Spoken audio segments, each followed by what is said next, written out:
the interesting thing is you make it look easy. So you were talking about this process and this editing and reviewing with other people, and the words that you put out there and the sentiment that you truly drive in the hearts of other people open our eyes. I mean, to things that's like I've been in the space for a while.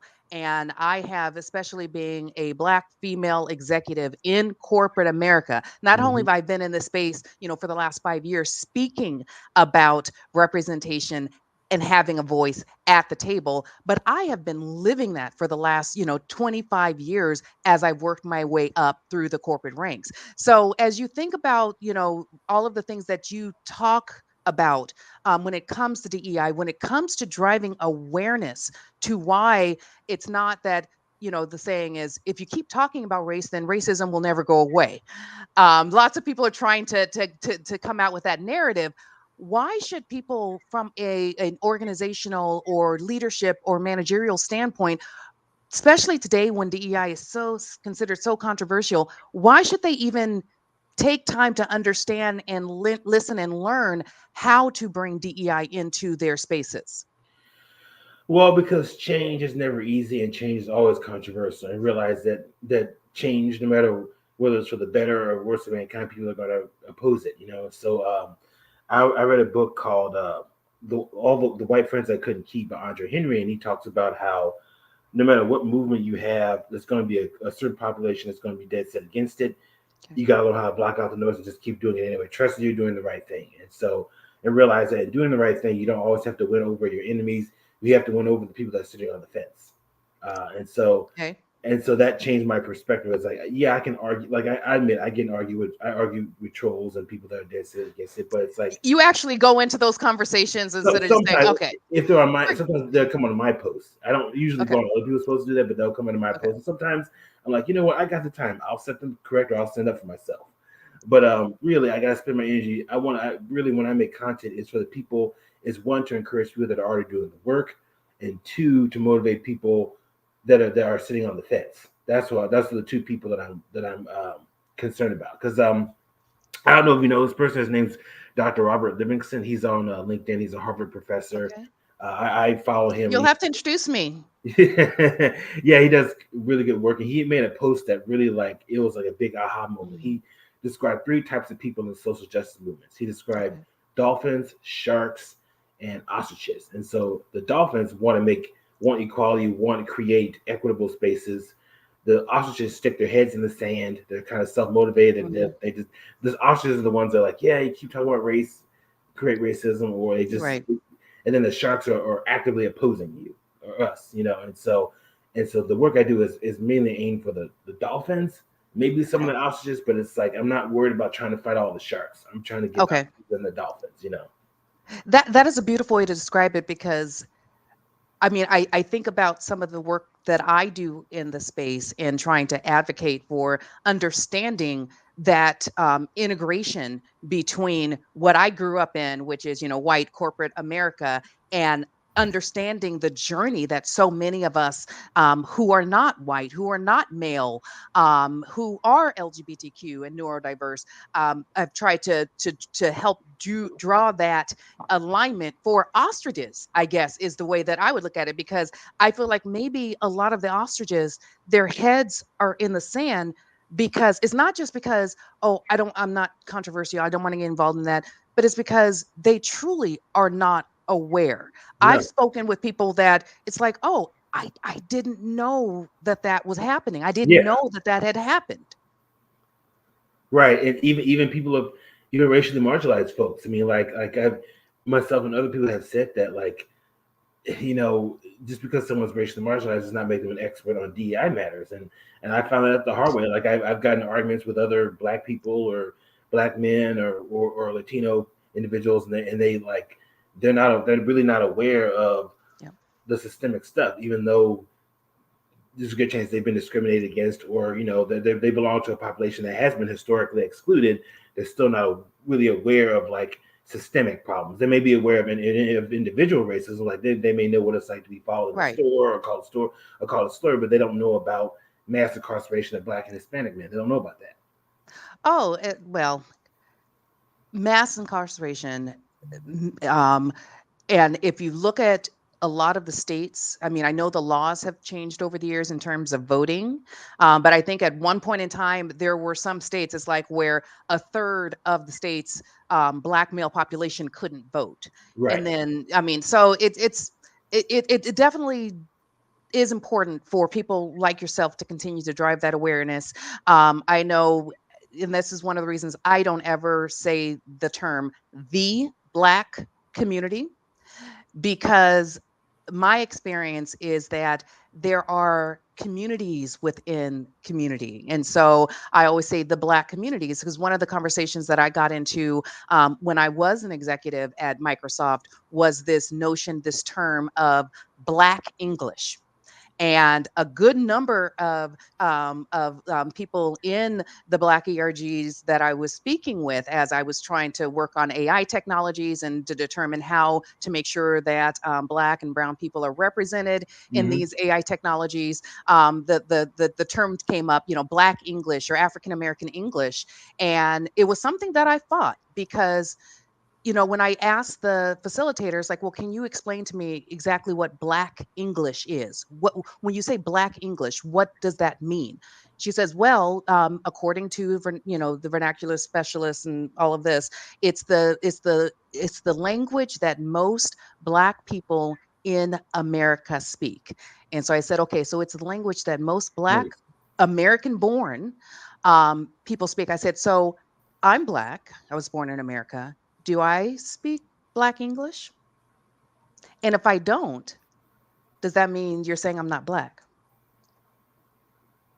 And see, we internalize that. Then you have other Black people who say that. Then it's like you got this whole mess here, and it's like I call it internalized white supremacy, but I made a post about white supremacy and some folks, again, including people of color, that were not happy with that post. I'm like, well, I said what I said. Mm. Don't get mad at me because of the message. And so I don't know if you saw that post. That post was something else. And Okay, I don't think okay, I'm gonna have to go was back and check it that one was out. Is it it still is was it still up? yeah, it is. Somehow it didn't get taken down or whatever. It didn't get reported, but um, a woman did try to a white woman did try to report it, and I deleted her comment before I guess LinkedIn found out about it. She was like, "Hi LinkedIn, I don't want to see this on my newsfeed ever again." And I was like, "Delete Delete. comment." But anyway, it's the post that has a triangle, a triangle graphic, and it has like overt versus covert, and Yes, I so actually I did see that yeah, one. I guess I didn't go through all of the comments because that seems I where it got cleaned a up a little lot. spicy. I cleaned up a lot of comments. It was even spicier. I got rid of. I deleted. My block list grew longer that day, and I deleted so many comments. It got Oh my. ugly. Wow. But I mean, but that's the whole point. And so whether you're in different, demographics and different groups, even the conversation I had with people in the Black ERGs at the organization, they were fighting because they wanted the term Black English or African American English because they were like, well, we don't have to be looked down upon because we speak differently. So now if we have our own version of English, that means that it is an acceptable, way of speaking. And I don't know. I just fought against the fact that you're going to tell me what language I speak based on the color of my skin. Do you have any thought? I mean, because I think these conversations are happening in corporate. Do you have any thoughts for people who are having to deal with things like this? The best thing I can say is that let's redefine the professionalism, because I think when you're saying all this, it makes me think back to my own mom who, she grew up during the civil rights movement, so she grew up with a lot of internalized racism and sexism, and so. And I remember years, when I had more hair when I was younger, I was like, I want to get braids, and she was like, "Oh, don't you want to get in graduate school?" And so she was policing my hair because in her world, what she had to do was she did what she could to assimilate so she could move up. Yes. But and so like for me, it was like I had I had all this hair, it'd be nice to have braids. I knew I wasn't gonna have it forever. And I was like, okay, let's express I want to express myself. But my mother got on it, and it's like I can't really blame her, but it's like that's the byproduct of internalized racism and white supremacy. Like we end up policing it's one thing for them to police us, but we police each other, and that makes it worse. And so it's like in recent years I follow people who are trying to redefine professionalism, and it's like, yeah, there are certain limits. Like let's not cuss up a storm and go Samuel L. Jackson. Let's dress up somewhat Why nicely. not? The environment might I mean, I'm not gonna lie. So I have listened to some conversations with white males that are just effing this and effing that. Yeah, They're talking any kind of way they want to, yeah, which seems to be acceptable. And it still is seeming to be professional. Yet if I get on a call and I start saying, oh, I'm not gonna effing believe this, and this person is effing messing up everything, yeah, people are gonna look at me like, okay, who brought this person in here? yeah, yeah. Um, yeah. So let's redefine professionalism. It's just like Yes. it's not just how your outward appearance or like whether you speak black English or not, but it's about like what knowledge do you have? Are you good at your craft? Are you influencing people? And it's like I know one creator talked to she's made a comment, unless you're Mark Zuckerberg, don't wear a hoodie to her interview. And she got backlash for that. And so because people are like, wait a minute, you can wear a hoodie and still be damn good at what you do, you know? You could be a good lawyer, a good doctor, a good whatever. It's like, and for me, like I like dressing nicely, but I feel comfortable in really casual clothes. Like for me, so honestly, were it not for policing, I would wear hoodies more often. But because of Trayvon Martin and all that stuff, You don't I want to get wouldn't shot. hoodie. Right. So, but I like hoodies. I used to wear them all the time in the mid 2000s. Hoodies were like my thing. And so it's like, yeah, wear a hoodie. It's Wear a and hoodie and let's normalize that. yeah, yeah. If it's Yep. comfortable, if it's not smelly or dirty, so then what's the big. I don't even know why somebody would associate hoodie with the term smelly or dirty. I mean, I say anyway, unless and unless it's smelly or expensive, and dirty. they're expensive. Oh yeah, So they are. Especially if so you got like with like if I bought like a L.A. Lakers or Boston any Celtics, of then them, yeah, that'll be like what they're not cheap. $50. Exactly. But to that point, I mean, like 10 years ago, well, hell, 8 years ago, 7 years ago, 15 years ago, as I was working my way up through corporate, you see, I call them my little twigs. You see my little twigs and my little braids in my hair. There's no way on earth I would have showed up on camera in a meeting speaking with someone with my hair like this. Now, I am completely comfortable because what I do want to demonstrate is the normalization of Black female hair, Yeah, specifically, that it does not have to be straightened and chemicalized right. and braided and having, all of our hair pulled out from all Right. of these, other things. That my hair, just the way it is, just like other people's hair, just the way it Hmm. is good enough and is professional. Right. And yeah, it's because I think when you limit ethnic and racial diversity and expression, because it's like, yeah, black people, our hair is naturally bushy or kinky, and it's like, why should we have to make our hair look Caucasian? Because like Caucasian hair is good, but so is black hair, and it's like, yeah, allow variety. I mean, so when you was like, oh, when people black women wear their hair natural, it's like, what are you telling her when she says she needs to get her hair done or cut? It's like, what are you saying about black hair? So whether you mean it or not, you're saying that Caucasian hair or Caucasian hairstyles is the Right.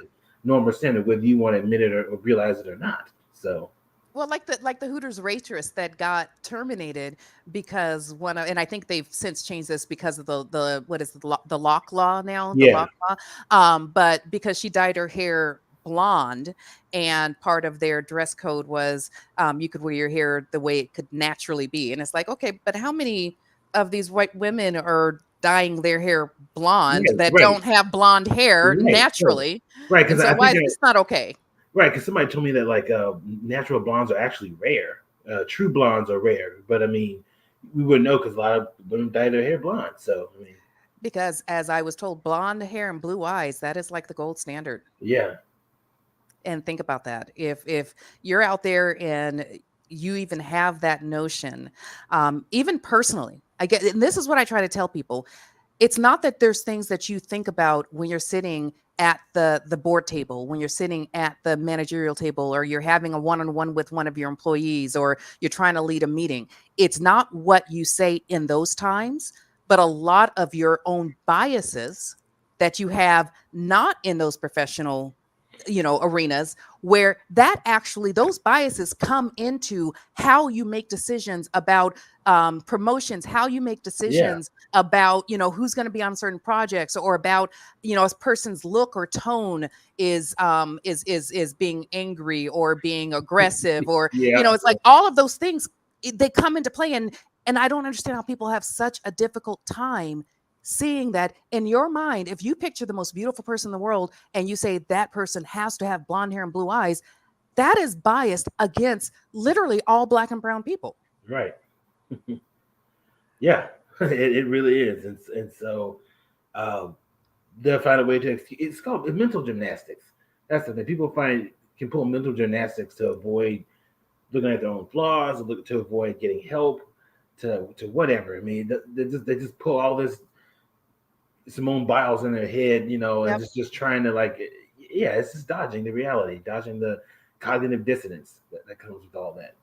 So people and I'm a part of a women's executive network called Chief, and a lot of the conversations that I have with lots of underrepresented groups of executive women are in the DEI space, and they're losing their jobs. They're losing their jobs, and even trying to go out and find more work. It's not out there at that executive level. Are you seeing from your point of view that these jobs are just like diminishing in the corporate space? And do you think that they're going to come back? Uh, I will say they're diminishing somewhat, but I keep seeing posts, keep seeing advertisements for new jobs. So maybe it depends on what industry or what state, because I know that if you live in a blue state, um, I would like to think your jobs are safer, but in a red state, maybe not. Because I know a colleague of mine, she operates in Missouri, and at the university where she works, they just eliminated the DI department. So like depending on where you live, yes, they're being eliminated. Okay, so even Microsoft, like a company that I come from, I was at Microsoft almost 20 years. Uh huh. And from what I understand, they eliminated a significant Yeah. portion of, and they're in Redmond, Washington, which Washington is always, typically gone in the blue. Well, that you keep on that Microsoft and some of these other high profile companies are really high profile. So like when you're Microsoft or whatever Starbucks or whatever Metas, is really Google, really, yeah, Starbucks. you're so big that you're a target, and so these conservative groups go for those companies because like because you see them all the way and they know about it.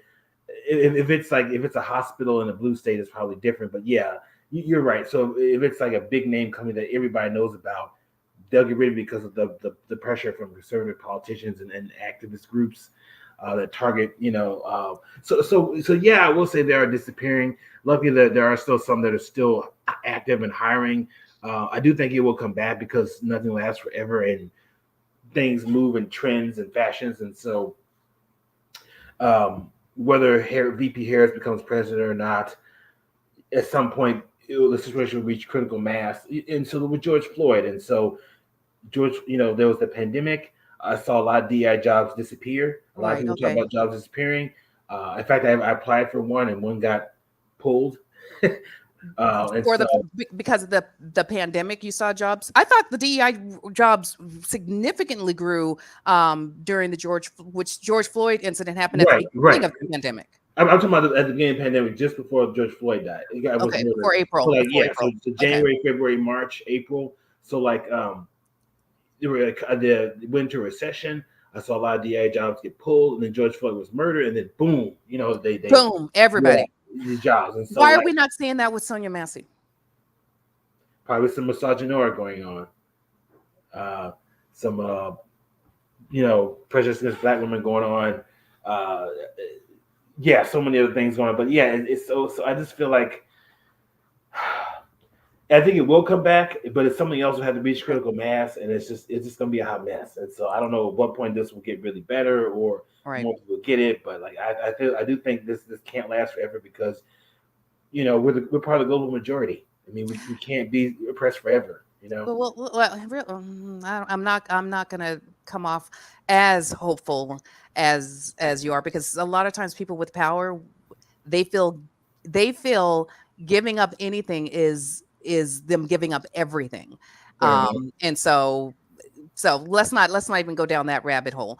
But I what I don't mind is engaging with the audience even when they have questions that, I mean, if we fact checked, I don't necessarily know the truth behind the data, but let's go ahead and go for it. So we got a question for you. um Paul, and since you're a black male and I am not, I'm going to ask this question to you and get your opinion of it. So Dr. Michael Homick says that based on, I'm guessing, my comments about blonde hair and blue eyed women, which is, if that is your definition of true beauty, that there is a bias even in how you bring that and you show up to work when you're having to work with women that aren't blonde hair and blue eyed. But so his question is, if that is the case, then why do most black men desert black women in preference for blonde hair, blue eyed girlfriends and wives? You know, the funny thing about racism or sexism or whatever Islamophobia is that like the target audience sees it, but also everyone else sees it. So it's like so coming up watching cartoons, you see the beauty standard. You saw like as a white woman, somebody's Yep. chasing after a white woman. So even with animals, so like Tom and Jerry, he was chasing after a white cat, And so in fact, I remember one time my mom was like, "Yeah, you know how he always goes after that white cat, And so and these messages you see of as a child. So think about like magazines and cartoons and movies and superheroes, and you see like this idealized white woman with an hourglass figure, and sometimes she has blonde hair, sometimes she doesn't, but it's like, and you see that coming up, and and so even though you have a black woman or girlfriend, wife, or whatever, black mother, black women are beautiful, you see this image that the media portrays, and that becomes your mind. That's the gold standard. So it happens. I mean, you see it with NBA players and celebrities and rappers, and You're right. it's like they see the same, they get the same messages Yep. that white people do, is that Yep. white women are the gold standard. So And my response to Dr. Michael Homick is, being a black female and knowing that when I was growing up in Bothell, Washington, so that's the east side in Washington State. When I was growing up in Washington, I felt and was treated so ugly. I was definitely not a standard of attractiveness of any type of beauty. And I will never forget, we had a dance where the girls were supposed to ask the boys. And in this school, there was like one black boy in my grade. And everybody said, "Oh, you're going to ask him, right? You're going to ask him, to go with you." And all I was thinking was, I don't even know if I did ask him if he would say yes, because I was not the standard of beauty until my junior year of high school. In the middle of my junior year, so over Christmas break, I moved to Jackson, Mississippi. And that first week that I went from Seattle to Jackson, I had an entirely new awakening of who I was and what beauty actually is. And so I personally, I think people should be free to choose whatever partners they want to. I yeah. don't think we should be confined to, oh, just because there's one other black kid in your class, that's the one you have to ask out. I think if black men choose to be with white women, blonde hair, blue eyes, or otherwise, then that is their prerogative. My basis is just simply that we need to be open-minded and truly be thoughtful about our standards and our biases and how those biases impact our decisions on other people. Hmm. Yes. Yeah. So, Absolutely. okay, so I know this. Okay, do you have a few extra minutes? I do. Do you? Because I know, these sessions are only 30 minutes, but there's no way on earth, especially after what I want to talk about next. I saw your announcement this morning that you are taking a hiatus from social. You're taking a Yeah. break. And how does an influencer like yourself, especially at a time Kamala Yeah. Harris, Vice President Harris, was just getting the presidential nomination. We're about to find out who her vice president pick is. Trump, former President Donald Trump was just at the NABJ convention talking about, what did he say? That Harris is she black or Indian? Which one is she? How do you step off of a platform when there is all of this going on right now? I'll say that's why, because like these folks are really clowning on social media and like on Twitter, on LinkedIn even, and it's like, yeah, I can make a bunch of posts about this and get a bunch of likes and get followers, but it's like, you know what, I follow enough people where it's like even like the Democratic coalition has a page, and they'll talk about Kamala or Biden, and Trump supporters flood that page and it's talking smack, and it's like, why do you need to do that? Can't you talk on a pro Republican page? But no, they're coming on our pages and talking smack, and it's like, you know what? Um, yeah, I can make posts and get likes and get followers and do all these things, but it's like I'm going to just take a step back and breathe and do a no DEI for a month because it's like Okay. this wears on you, and like they're getting more bold and more aggressive, and I'm sure more lawsuits are coming. I heard that somebody's already trying to impeach her or whatever. I'm like, she's not even hasn't been elected yet, but they're trying to. Some folks in Washington are trying to like get the motions going to impeach her, get rid of her, and I'm like, this is just so yeah. It's just kind of like let me take a step back and Inspiring. breathe, and because I see that we're in for no matter even if VB Harris gets elected, we're in for a battle for the long haul because the anti DI movement is too big, it's too persistent. They never tire, and now they're motivated more than ever. And so I'm like, you know what? I'm going to play the long game. I'm going to chill out for a month or two, breathe, eat, sleep, watch movies, come back, just refresh and come back. So because these people aren't going anywhere anytime soon. And how does, I mean, I look at LinkedIn these days and I see posts that I think 10 years ago you would have never have seen Right. some of the posts that you're seeing nowadays on LinkedIn. And you have so many people saying, oh, this isn't the vehicle for some of this commentary. Politics doesn't belong on LinkedIn, only business. What would you say to people that are saying, Paul, why would you even go in the direction of politics? This is LinkedIn. This is about business. Why does, your political views matter? Well, I mean, doesn't politics affect everything, including business? And so, like, politics, depending on who gets in office, how many DI jobs will get slashed or added. I mean, already we have a blue president, but DI jobs being slashed, and we have Trump, even more going to get slashed. And then if we have Kamala, some will probably get slashed, but at least there'll be some. I like to think there'll be some more protections, but or even like okay, business people they have their political preferences and um, their stance on business versus big business versus small business. So I say my answer to that is that everything is political.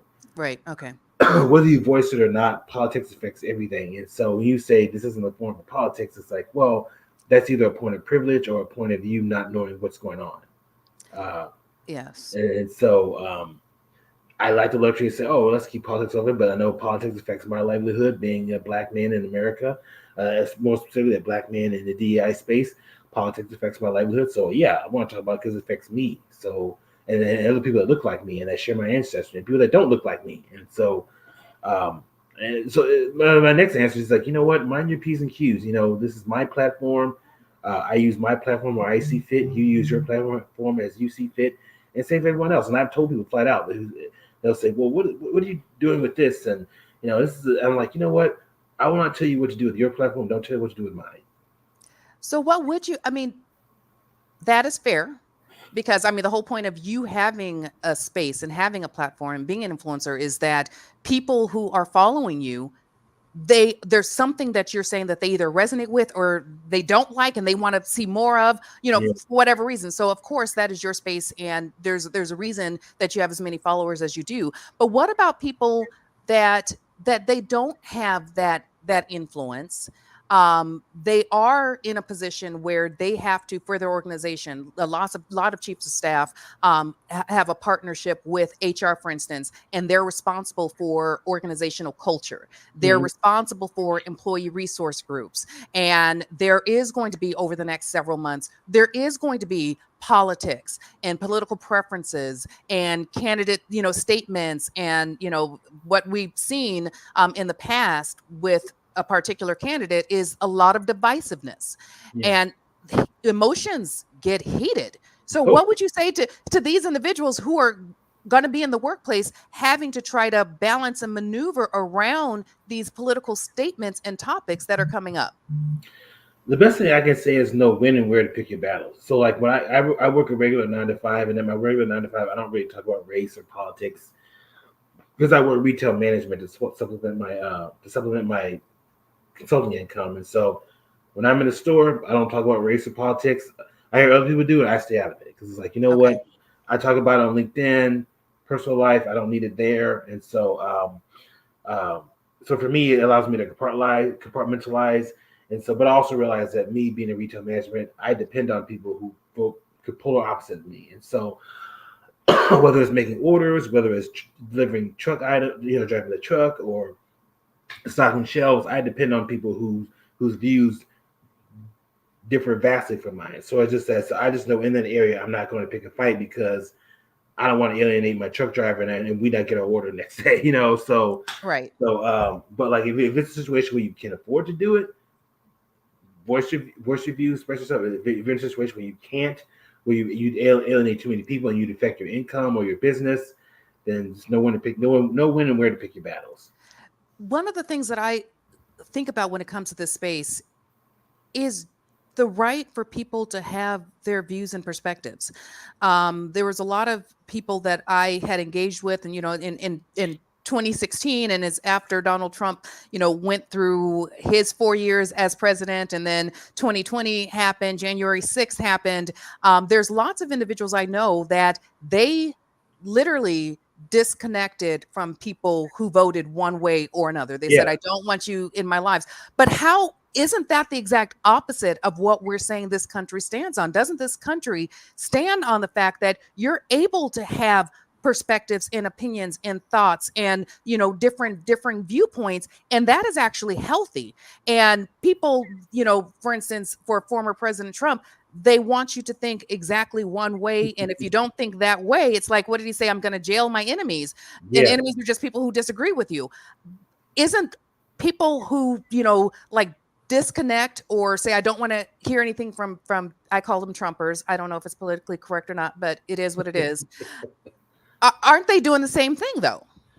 Yeah, and so I do have friends, and in-laws that are Trump supporters, and so it's like, do I care about them? Yes. Certain arguments I'm not going to have with them. No. Um, I guess the only thing I can say is case by case basis. Like, what is your relationship to that person? Because I know a Trump supporter who has really helped me overcome a lot. Like, he helped me overcome when I was battling an addiction. I don't want to go into too much detail here, but Okay. years ago I was battling addiction, and he really helped me through it. He was there for me, and so like, yeah, he doesn't. He, as a Republican white man, does not really grasp what black people, or especially black people in the liberal space or black people in the DEI space, go through. But like, he's got a compassionate heart, but he doesn't get really the black experience at all, And so it's like, you know what, that is a person I want to keep as a friend, but I'm just not going to have a conversation with.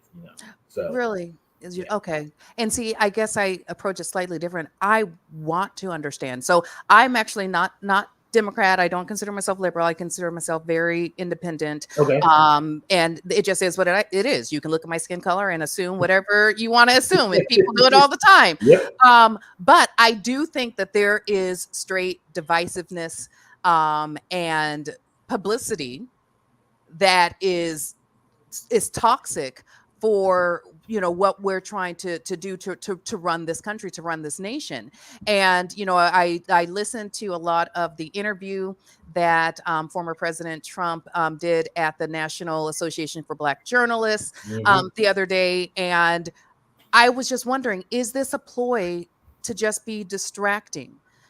I mean, where does questioning, it's like, as we all know, intersectionality means that you're more than just one thing. right, Intersectionality means that I can be a black woman, I can be a woman, I can be black, I can be neurodiverse, I can be LGBTQ, I can be all of these things. I yeah, don't have to just choose one box. right, And so that anybody that could even be considered for the presidency would be so narrow-minded and say, you either, even though you're both, you're would right. say you're either this or you're either that. It has to be some kind of ploy, right? This can't be a real question. I believe it is. I think a lot of big wigs like to keep us fighting, to distract us from bigger issues, or to keep us from coming together and overtaking them.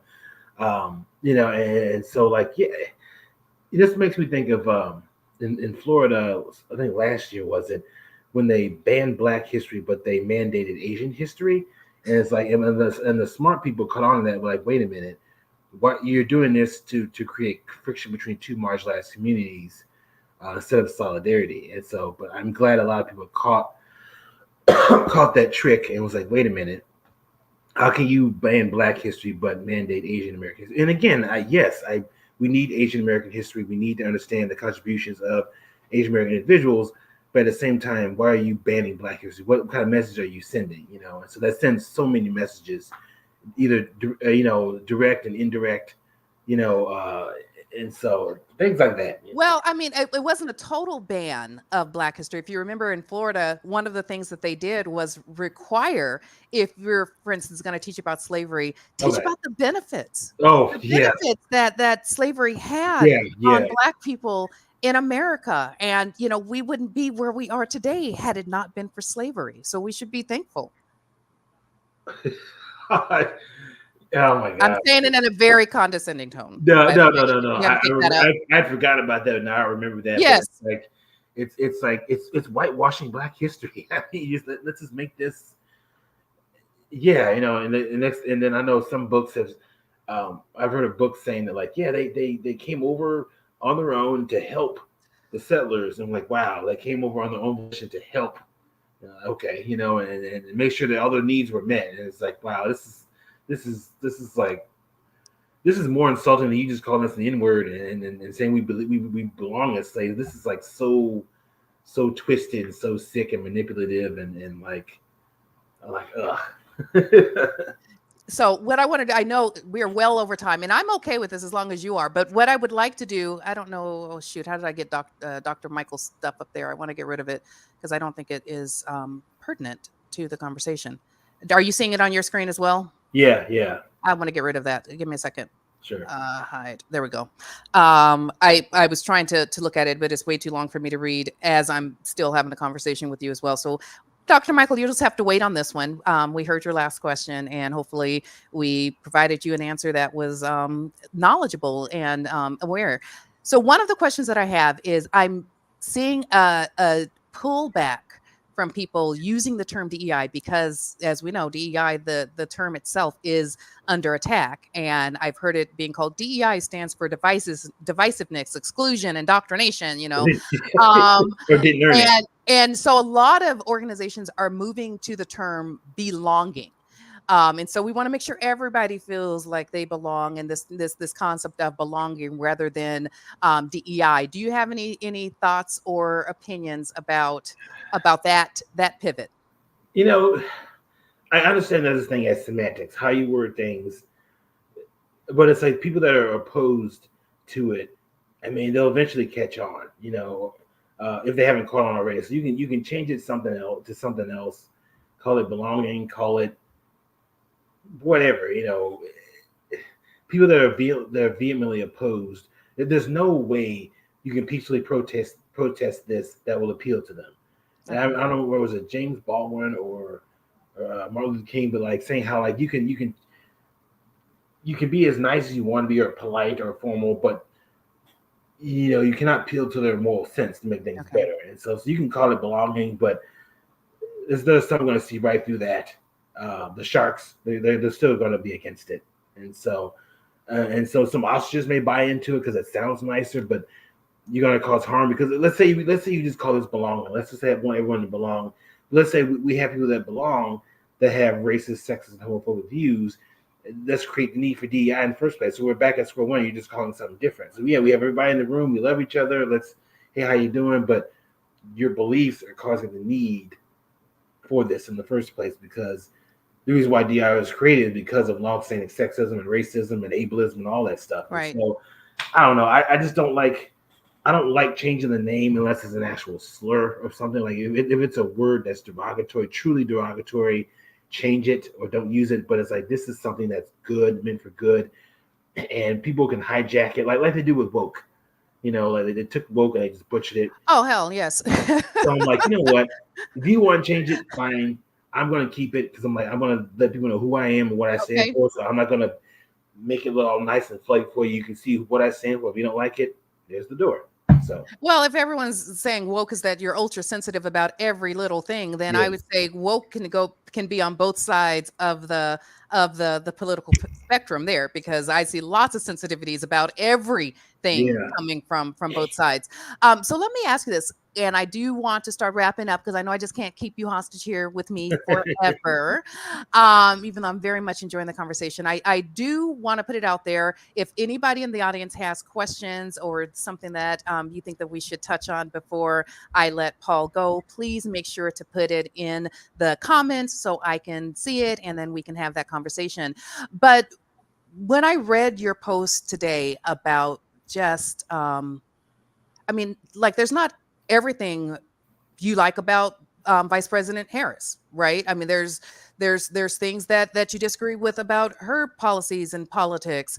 Um, but one of the things that I read in that post was that you're not saying boycott Vice President Harris for the nomination. What advice do you give people who are sitting in a position where there's things that they truly don't like about, like, even when Biden was going to be the nominee, there's things that truly people don't like about that individual, that person or persona, or their politics. And yes, we can drill in on those things, but look at the package on the other side and the fact that nobody's drilling in on all of the Yeah. disaster that is that other package. Yeah. It one of the best ways I can describe it is like, okay, VP Harris, I'm well aware. I know she's not a savior. She's not going to be a savior. No. She probably has some internalized racism going on. A lot of us do. I don't. I know she doesn't give a crap about any of us. She doesn't know me. She doesn't care. Me and my Right. problems. I understand that. I look at it this way, and I realize that her, like Trump, have some Islamophobia. Do not have a best track record when it comes to uh, Muslims and Arabs and Palestinians. But look at it this way: do you want 2025 Project 2025 on top of all that mess? So like, so it's like, yeah, I wish VP Harris had a better stance on Palestine. I wish her supporters would push her harder, or that she either wakes up or succumbs to that. Like, hey, you need to address this better. But it's like, look, if you like Trump, we're going to have this problem only worse Worse. because he's talking about deporting pro-Palestinian people, and who knows what it'll do. On top of that, of a bigger problem, then you have Project 2025 on top of that. So you got two big problems. So it's like, you know what? I respect your right to not like Harris or not vote for Harris, but it's like, if enough people, Really know what you're getting on the other side of yeah, things. yeah, know what you're getting on the other side. Like, so I don't know. It's just that's why I said what I said. So Yeah. it's nuance. I'm like, yeah, I'm not painting her out to be a savior or whatever, but it's like, do you really want to see Who what is? I mean, right. in the history, if you go down the history of this country, is there anyone you could say had every single policy, political, social, cultural, financial belief that you hold true, that that's what they stood for and what they represented? I don't think that there's anybody that's gonna meet that criteria. Yeah, yeah. So yeah, I'm not looking at the rose-colored glasses. That's what I'm saying. So, but Yeah. Yeah, I a long time ago I stopped looking at any executive, whether they're in politics or whether they're in corporate. I stopped looking at them as some, masterpiece of yeah, perfection and something, because it's like they're all people.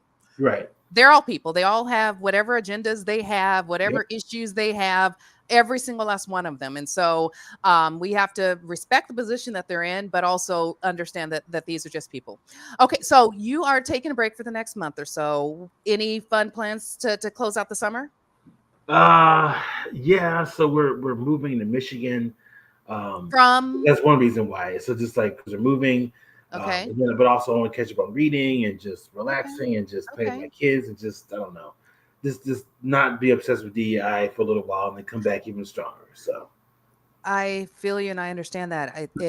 It can actually be consuming. yes, yes, consuming. It can be very consuming with those emotions. So, Paul, anything you want to say before we let you go? No, thanks for having me. I love my time here. So I I have been, when we first connected, I said, okay, I want to talk to you. We need to talk. We need to chat. So I'm so very glad that we were able to make it happen and that we were able to bring your voice and your knowledge to the audience. So thank you for joining us. you're And welcome.